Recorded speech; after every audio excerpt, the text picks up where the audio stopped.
Ada 4 jenis personaliti yang utama. Ini bermakna, kesemua mereka adalah berbeza. Untuk membuatkan semua orang suka atau senang berurusan dengan kita, kita perlulah tahu cara untuk berkomunikasi dengan setiap satu daripada jenis personaliti itu. Tetapi, mula-mula anda perlulah tahu apa personaliti orang yang ada di hadapan anda itu. Kita akan ketahui bagaimana untuk mengenali personaliti mereka dalam video ini.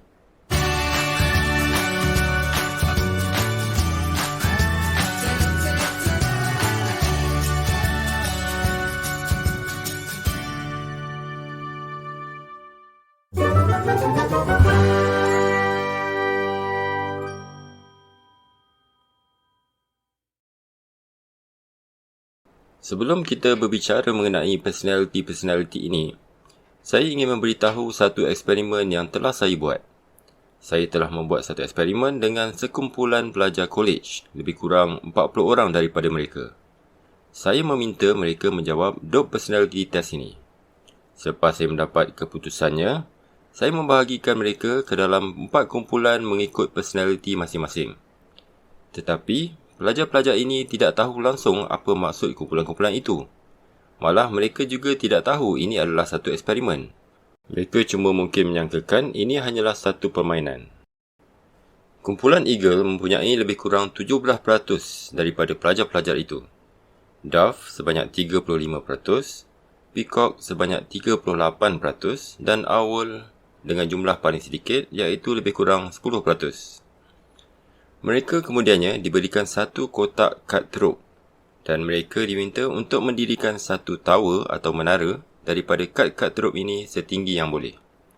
Jadi, apa yang anda rasa berlaku dalam setiap kumpulan itu?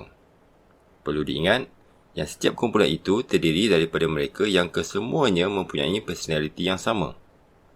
Apa yang anda rasa berlaku di dalam kumpulan Dove? Dove adalah orang-orang yang friendly, sukakan kerjasama, suka berurusan dengan orang dan tidak suka menjadi ketua. Mereka berjaya membina menara cutthroat setinggi 3 tingkat. Bagaimanapun, di dalam kumpulan ini semuanya, saya ulang, semua daripada mereka memegang satu cutthroat di tangan masing-masing. Mereka menunjukkan semangat kerjasama yang tinggi. Setiap orang ingin membantu. Walaupun hanya 2 atau 3 orang sahaja yang boleh tolong membina binaan cutthroat itu. Disebabkan kawasan yang terhad.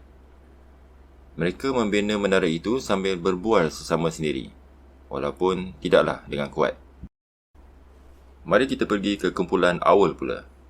Apa yang anda rasa mereka lakukan? Dan berapa tingkat yang mereka berjaya bina? Masih ingat? Owl adalah orang yang bijak, suka berfikir, tidak banyak bercakap, sangat teratur dan suka menganalisa. Mungkin anda menjangkakan mereka dapat membina menara yang paling tinggi. Tetapi, sebenarnya, mereka tidak membina walau satu tingkat pun. Kerana, masa yang diberikan adalah 3 minit. Mereka cuma duduk dan berfikir. Kesemua daripada mereka. Tiada seorang pun yang memulakan untuk membina menara itu. Mereka mungkin memikirkan bagaimana cara untuk membina menara paling tinggi. Tetapi bila habis masa, mereka tidak mula pun membina. Disebabkan mereka semua berfikir, kumpulan ini kesemuanya senyap dan kurang berbual. Sekarang, mari kita lihat kumpulan Peacock. Peacock adalah mereka yang biasanya bising, ceria dan friendly. Mereka berjaya membina menara setinggi 3 tingkat. Sama dengan kumpulan Dove. Mereka juga bercakap sesama sendiri. Dengan kuat. Ada yang menyorak kumpulan mereka. Ada yang memberi komen mengenai kumpulan lain. Ada juga yang membuat lawak.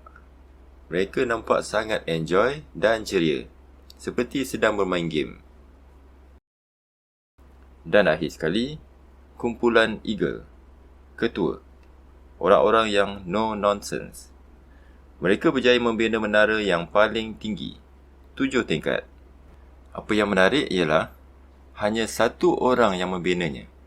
Satu orang. Yang lain kesemuanya sama ada duduk atau berdiri melihat seorang itu membina menara itu. Dengan tangan yang bersilang di badan masing-masing. Mereka seperti bos yang sedang melihat pekerja mereka membuat kerja. Tapi itu tidak bermakna yang mereka tidak boleh melakukan kerja itu sendiri. Jika orang yang membuat kerja itu tidak membuatnya, eagle yang lain pasti akan buat.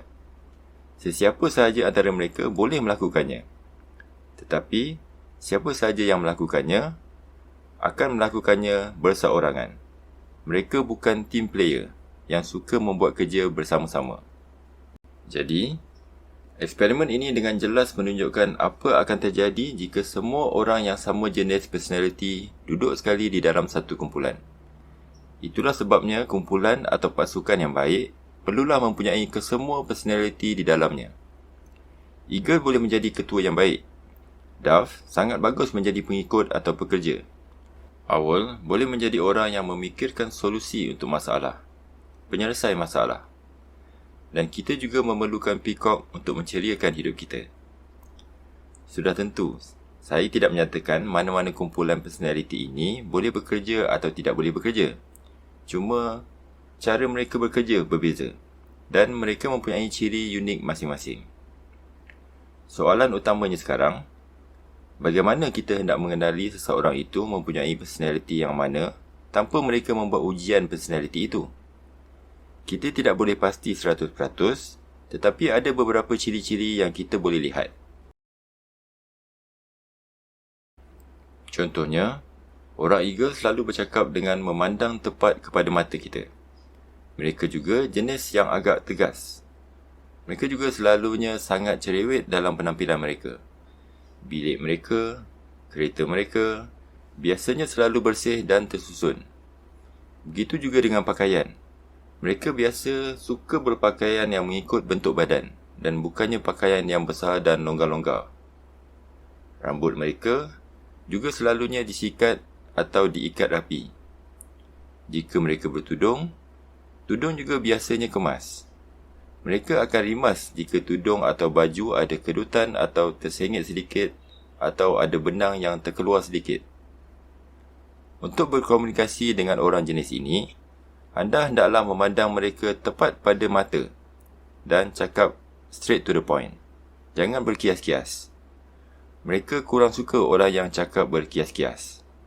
Mereka juga tidak berapa suka instruction yang panjang-panjang. Terus beritahu apa yang perlu mereka lakukan. Mereka akan lakukan. Jangan banyak cerita sesuatu secara detail atau terperinci dengan mereka. Untuk dove pula, mereka banyak berlawanan dengan eagle. Mereka suka berpakaian yang longgar-longgar. Anda akan selalu lihat mereka berjalan dalam kumpulan atau berkawan. Mereka selalu ambil berat mengenai orang lain dan selalu ambil tahu pasal orang lain. Tetapi, disebabkan itu juga, mereka juga suka bergosip mengenai orang lain, terutama dengan dove yang lain. Kadang-kadang, kita akan perasan orang dove ini suka menelingkan kepala ke sisi, sama ada semasa berbual atau mengambil gambar. Jadi, jika anda ingin berkomunikasi dengan orang-orang dove ini, jangan terus straight to the point. Perlu kias-kias sedikit. Tanya pasal cuaca, pasal keluarga mereka, pasal kelas, atau apa sahaja. Buat mereka rasa selesa sebelum anda berbual atau bertanya mengenai sesuatu yang serius. Seterusnya, peacock.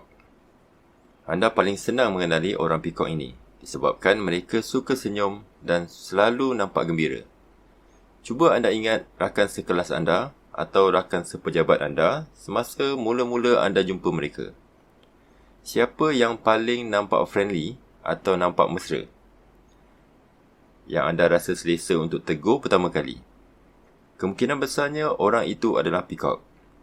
Orang peacock selalunya nampak lebih friendly berbanding personality yang lain, terutama sebelum anda mengenali mereka semua. Orang-orang yang bising, suka membuat lawak dan suka perhatian, kemungkinan besarnya adalah peacock. Satu perkara menarik untuk orang peacock ini adalah mereka mungkin mempunyai pelbagai jenis baju dengan pelbagai warna. Tetapi, separuh daripada baju-baju mereka dalam almari adalah yang berwarna hitam atau gelap.